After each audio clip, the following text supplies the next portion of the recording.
ऐसा तो है नहीं, कांग्रेस ने कुछ किया नहीं 70 साल में इस देश में। सारा काम मोदी जी ने आके किया। बड़े बड़े काम करते हैं, व्यापारी हैं या जिनका 2 नंबर का बिजनेस है, आम आदमी को क्या मतलब है इन लोगों से। जिंदगी भर की गुलामी कर ली अगर कोई विकास का नाम पर चुनाव जीत जाए देश में। और ये जो धारा 370 है, मैं सोचता हूँ मैं शायद ज़िंदगी में कभी जा ही नहीं सकूँगा कश्मीर। उस सुरक्षा व्यवस्था पर जितने रुपए खर्च हुए ना, उससे मेरा जहाँ तक आइडिया ना, हिंदुस्तान में 500 एम्स के हॉस्पिटल बन जाते आज तक। मंदिर की, कश्मीर की, धारा 370 की, 3 तलाक की। कौन सा ऐसा हिंदू है पुराना जिसके 10-10, 12-12 औलाद नहीं थी। अभी क्या जो पॉलिटिक्स चल रही है ना, वो चल रही है मतलब जिसकी लाठी उसकी भैंस। 5 किलो के बैग में आटा, 1 नमक की थैली और वो 1.5 लीटर तेल, इतना सा धनिया, इतनी सी हल्दी, उस पर चल रहा है ये देश। बीजेपी ने टिकट नहीं दी, वो कांग्रेस में चले गए। कांग्रेस ने टिकट नहीं दी, उन्होंने निर्दलीय चुनाव लड़ लिया, फिर बीजेपी में चले गए। ये चल रहा है। जिनकी 2 सीटें थी, अगर वो सत्ता पर पहुंच सकते हैं, अभी कांग्रेस के इतने बुरे दिन नहीं आए हैं 2 सीटों जितने। 2 सीटों वाले जब सत्ता पर पहुंच सकते हैं तो 55 सीटों वाले फिर पहुंच जाएंगे।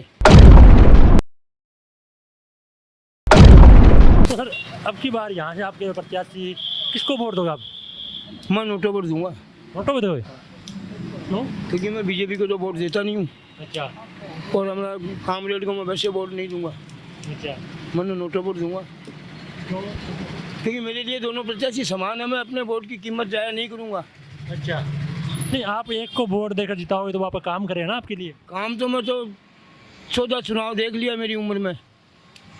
जिया जिया आवश्यकता बढ़ी, जिया मेरा घर में पहली मैं एक हो न, हमारा बापू जी का 1 कमरो, फिर दूसरो भाई योजना 1 कमरो और बना दियो भाई ने भी तो पंचायत सी, फिर तीसरो योजना 1 कमरो और बनायो।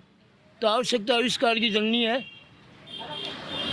रेलगाड़ियाँ बढ़ी है तो जैसे जैसे भीड़ बढ़ी वैसे वैसे रेलगाड़ियों का डेवलपमेंट हुआ, वैसे वैसे एयरपोर्ट का डेवलपमेंट हुआ। ऐसा तो है नहीं, कांग्रेस ने कुछ किया नहीं 70 साल में इस देश में। सारा काम मोदी जी ने आके किया है। मोदी जी कहते हैं मैंने किया 70 साल बाद में। तो देखो अब इस दुकान पर ये मेरे दोनों भाई हैं, ये भी खट रहे हैं, लेकिन मैं तो यही कहूँगा सब कुछ मैंने ही किया है। क्योंकि मैं अभी पावर ऑफ अटर्नी मेरे हाथ में है ना, तो मैं तो यही कहूँगा। नहीं, जो बाबा जी हैं वो जनता बीच में कितने आते हैं, कितना मिलते हैं जनता से वो? आप समझ ही नहीं रहे मेरी बात को। किस आदमी को विधायक से या एमपी से मतलब है? सिर्फ चंद आदमियों को इन लोगों से मतलब है जो बड़े बड़े काम करते हैं, व्यापारी हैं या जिनका 2 नंबर का बिजनेस है। आम आदमी को क्या मतलब है इन लोगों से? नहीं सर, जीतेंगे तो विकास करेंगे, गलियाँ बनवाएंगे। मैंने अभी कहा ना आपको, सब चीज़ें अपने आप बन रही है। चुनाव जीतवो है ना, सर यहाँ आओ फिर आप। बड़ा मुश्किल है कि देश में अगर विकास का नाम पर कोई चुनाव जीत जाए अच्छा तो जिंदगी भर गुलामी कर लूँ मैं। कोई ने तो विकास का नाम पर चुनाव जीत जाए, मैं जाट हूँ जाट ने देशी हूँ, वो ब्राह्मण है ब्राह्मण ने देशी, वो गुज्जर है गुज्जर ने देशी, वो राजपूत है राजपूत ने देशी। मैं जिंदगी भर की गुलामी कर लूँ अगर कोई विकास का नाम पर चुनाव जीत जाए देश में। पहला चुनाव यहाँ से सन 1957 का, अच्छा या याद नहीं है 52 का था। यहाँ से कमल नयन बजाज खड़े हुए थे लोकसभा में। बजाज ग्रुप की क्या स्थिति है आज भी ऑल ओवर इंडिया में, शायद आप पत्रकारों को मालूम होगा।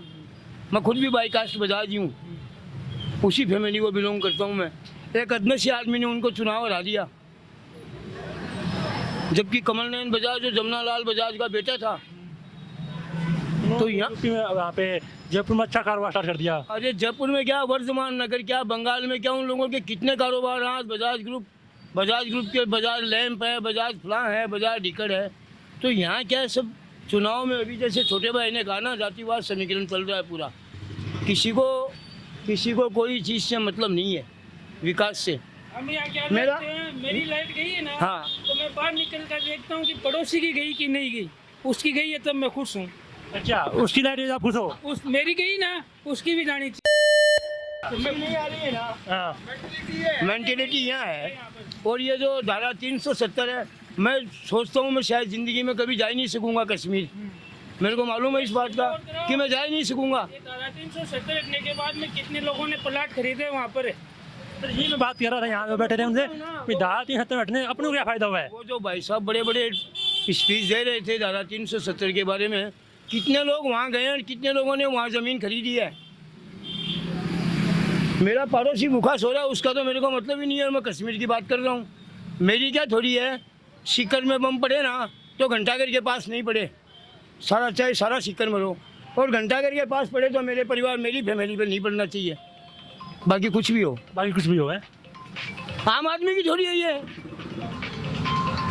थ्योरी से गलत तो है ना। बिल्कुल गलत है, लेकिन काम क्या है ये? आम आदमी की थोड़ी है, मेरी नहीं है, ये मेरी थोड़ी नहीं है। आपने जैसे भाई साहब ने कहा विकास आवश्यकता आविष्कार की जननी है। आपके माँ बाप ने नहीं पढ़ाया होगा आपको CLC में या मैट्रिक्स में, या अब जैसे जैसे आवश्यकता बढ़ती गई आपके बच्चे CLC में पढ़ रहे हैं, कोई मैट्रिक्स में पढ़ रहा है, कोई कहाँ पढ़ रहा है। पहले आवश्यकता नहीं थी इन बातों की तो गुरुजी का डाल देता, अब आवश्यकता बढ़ गई, ज़रूरतें बढ़ गई ना। तो सर वो यहाँ पे वो कह रहे राम मंदिर आपको क्या हो गया? मैं आपको बताऊं क्या, मैं राम मंदिर उस समय जाके आया हूँ सन 1977 या 80 में मैं राम मंदिर जाके आया था। उस समय वहाँ की जो सुरक्षा वो जो करे थे ना भाई साहब, वो पर्दे में बैठे थे या तिरपाल में बैठे थे, बिल्कुल बैठे थे।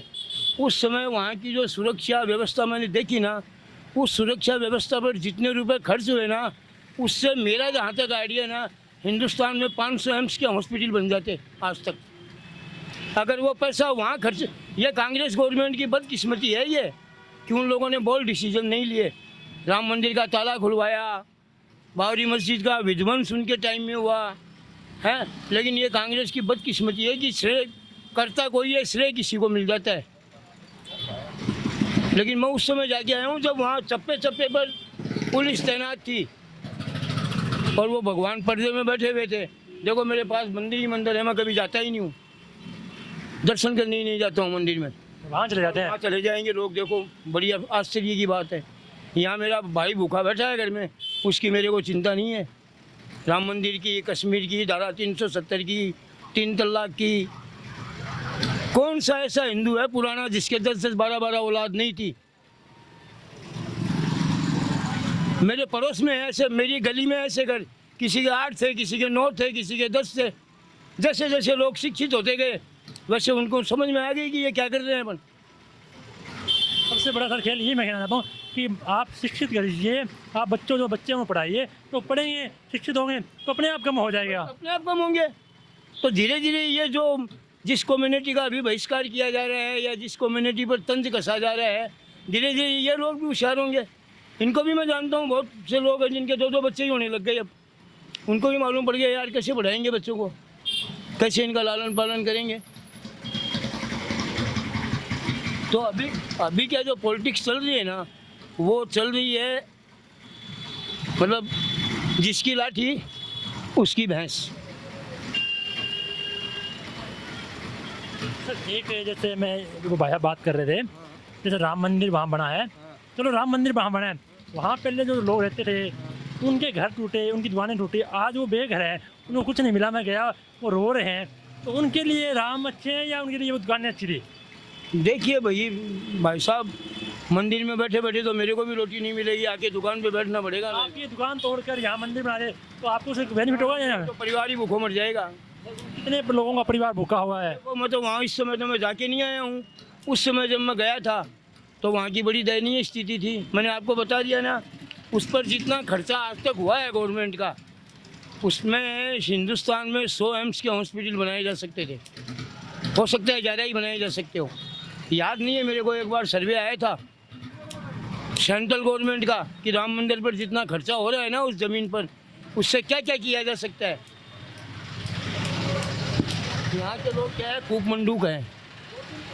और अभी जैसे छोटे भाई ने कहा ना, सब वोट जातिवाद पर चल रहे हैं, विकास के नाम पर, शिक्षा के नाम पर, 5 किलो के बैग के नाम पर चल रहे हैं।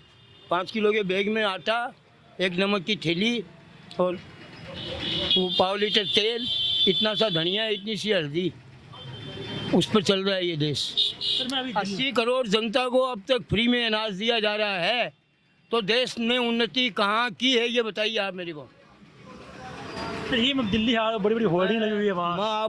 मैं आपसे जो सवाल पूछ रहा हूँ, अगर 80 करोड़ जनता को अभी फ्री ऑफ कॉस्ट अनाज दिया जा रहा है तो इस देश ने प्रगति कहाँ की है? सर नहीं की प्रगति। मनरेगा के कर्मचारियों का मानदेय बढ़ाया जा रहा है तो फिर इस देश ने उन्नति कहाँ की है? माना मनमोहन सिंह ने कुछ नहीं किया, उन्होंने मनरेगा लागू किया। मोदी जी में थी तो मनरेगा को कैंसिल करना चाहिए था, लोगों को रोज़गार देना चाहिए था, लोगों को रोज़गार देना चाहिए था। उन्होंने मनरेगा का मानदेय बढ़ाया है ना। अब कहने को तो लोग कह सकते हैं, मैं इस बात का ढोल पीटता ही रहूँगा ज़िंदगी भर। जी सर, मैं कह रहा हूँ तो मैं तो बता रहा हूँ ना आपको, मैं प्योरली कांग्रेस का वोटर हूँ, प्योरली एकदम। लेकिन इस बार मैं मतदान नहीं करूँगा। मतदान नहीं करोगे? नहीं सर, मतदान तो आप कीजिए ना। नहीं करूँगा ना। मेरे लिए वो बात है, मेरे लिए तो अमरा राम जी भी वही हैं और सुमेधानंद जी ने भी मेरा बुरा नहीं किया है। आपके लिए दोनों समान है। सांसद है, मेरे को क्या काम है, मैं आतिशबाजी का मेरे पास लाइसेंस है, लाइसेंस से माल बेचता हूँ मैं। अपना माल आता है, ST पेड का माल आता है। एक मिनट भाई जी, ST पेड का माल आता है, वो बेचता हूँ, उसमें से कुछ मेरी कमाई होती है, वो ले जाता हूँ घर, अपने बच्चों की परवरिश कर रहा हूँ आराम से। मेरे को क्या काम है इन नेताओं से, आप बताइए। मैंने वो दौर देखा है जब नेता आते थे ना, तो नेता हाथ जोड़ते थे लोगों के। वोटों की इतनी कीमत थी, अब तो वोटों की कीमत ही नहीं है कोई। अब तो आज कोई इधर है, कल कोई उधर है। यहाँ के एक भूतपूर्व सांसद थे, इस बीजेपी गवर्नमेंट ने उनको क्या नहीं दिया मालूम नहीं, मेरे को मालूम नहीं है। उनको आसमान तक पहुँचा दिया। बीजेपी ने टिकट नहीं दी, वो कांग्रेस में चले गए, कांग्रेस ने टिकट नहीं दी, उन्होंने निर्दलीय चुनाव लड़ लिया, फिर बीजेपी में चले गए। ये चल रहा है और कुछ नहीं है, उल्ट फेर हो रहा है। उलट और कुछ नहीं है। और जिनकी 2 सीटें थी, अगर वो सत्ता पर पहुंच सकते हैं, अभी कांग्रेस के इतने बुरे दिन नहीं आए हैं 2 सीटों जितने। 2 सीटों वाले जब सत्ता पर पहुंच सकते हैं तो 55 सीटों वाले फिर पहुंच जाएंगे।